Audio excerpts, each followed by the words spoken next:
अगर creative expression की हम बात करते हैं, फिल्म एक्सप्रेशंस की अगर हम बात करते हैं, तो आज क्या भारत ईरान से बहुत डिफरेंट है? जिस तरीके का माहौल हम उन देशों में देखते हैं, बिल्कुल उसी माहौल पर क्या फिल्म इंडस्ट्री और फिल्मी जो क्रिएटिव एक्सप्रेशन है, क्या वो आज हमारे भारत में इस तरह से नहीं दिख रहा है?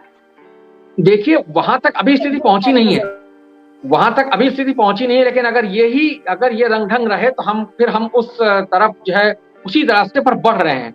और ये अपने आप में मतलब बहुत अफसोस की बात होगी, बहुत दुखद होगा और बहुत क्या कहूँ, एक बहुत खराब चीज आगे बढ़ जाएगी अगर ऐसा होता है तो। क्योंकि फिल्म इंडस्ट्री जो है हमारे देश में, वो सिर्फ मनोरंजन का माध्यम नहीं है। सिनेमा, मैं बार बार कहता हूँ कि सिनेमा सिर्फ मनोरंजन का माध्यम नहीं है, वो समाज से सीधे संवाद का सबसे सशक्त माध्यम है और वो समाज की सोच को बहुत गहरे तक प्रभावित करता है। वो सजग करने वाला काम है और चेतने का काम है।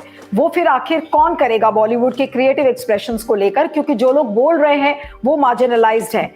सीबीएसई जैसा जो इंस्टीट्यूशन है वो बिल्कुल टिमिड हो गया है। टिमिड भी नहीं, मैं बोलूंगी खत्म हो गया है। अगर प्रसून जोशी जैसा व्यक्ति अगर इस तरीके की टाइट रोप वॉकिंग करता है या बैलेंसिंग एक्ट में लगा हुआ है, तो सीधी सी बात है कि वो अपनी कुर्सी बचाने के लिए किसी भी फिल्म में कोई भी बदलाव करने के लिए वो तैयार हो जाएगा। तो ये जो एक अंग्रेजी में एक्सप्रेशन है, where does the buck stop, where is it going to stop? देखिए, मेरे ख्याल में तो इसका निदान जो है वो फिल्म इंडस्ट्री के लोगों को ही सोचना पड़ेगा और उन्हें कम से कम इस ट्रेंड के खिलाफ थोड़ा मुखर होकर के बोलना पड़ेगा। समस्या ये है कि फिल्म इंडस्ट्री में क्रिएटिव एक्सप्रेशन वाले लोग तो बहुत हैं। सब लोग वहाँ नेता अभिनेता, मतलब अभिनेता हैं, कलाकार हैं, निर्देशक हैं, लेखक हैं। लेकिन जाहिर बात है, सब जो है वो खुलकर बात करने से डरते हैं आज के माहौल में। तो अगर जैसे अमिताभ बच्चन ने जो कहा है, और अमिताभ बच्चन फिल्म इंडस्ट्री के बहुत बुजुर्ग अभिनेता हैं, बहुत अनुभवी, बहुत तजुर्बेकार, 50 साल से ज्यादा का उनका अनुभव है और वो इस समय इंडस्ट्री के शीर्षस्थ नामों में से एक है। बल्कि अगर ये कहा जाए कि जितने भी मतलब जो बुजुर्ग अभिनेता हैं उनमें सबसे आगे और सबसे सक्रिय भूमिका में अमिताभ बच्चन ही है, क्योंकि अभी वो लगातार फिल्मों में भी काम कर रहे हैं।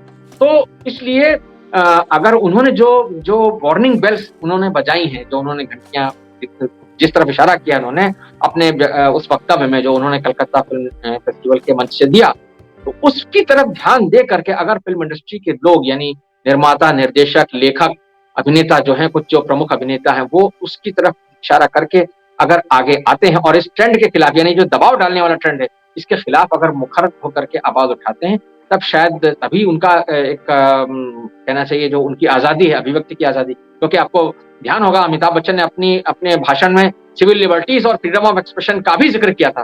तो जो फ्रीडम ऑफ एक्सप्रेशन का मसला है, अगर उसकी तरफ ये लोग सचेत होते हैं और उनकी बातों को ध्यान से सुनते हैं और कम से कम ये कहते हैं कि हाँ भाई ठीक है, चलिए आप उनको महानायक का दर्जा देते हैं अपनी इंडस्ट्री के, अमिताभ जी को, तो अगर आप अमिताभ बच्चन साहब ने जो बातें कही हैं उन पर ध्यान दे करके कम से कम अपनी आवाज उठाते हैं कि भाई ये जो दबाव डाले जा रहे हैं फिल्म इंडस्ट्री पर, ये ठीक नहीं है। किसी को किसी भी तरह की फिल्म बनाने का हक है। मैं तो ये भी, मतलब विवेक अग्निहोत्री ने जो फिल्म बनाई है, फिल्म बनाने की आजादी है उनको, वो कुछ भी विषय लेकर फिल्म बनाए, लेकिन उसी तरह से उसकी आलोचना का भी हक है सबको। भाई इजराइल का एक आदमी, इजराइल का एक फिल्म मेकर आता है आपकी फिल्म इंडस्ट्री में, आपके फिल्म फेस्टिवल के मंच से आता है, वो आपकी जूरी का अध्यक्ष है और वो उसको वल्गर प्रोपेगेंडा फिल्म करार देता है। तो आपको ये देखना पड़ेगा ना कि आप कैसी फिल्म को अपने अंतर्राष्ट्रीय ऑडियंस के सामने या अंतर्राष्ट्रीय मंचों पर उसको पुरस्कृत होने के लिए कम से कम कॉम्पिटिटिव सेक्शन में भेज रहे हैं।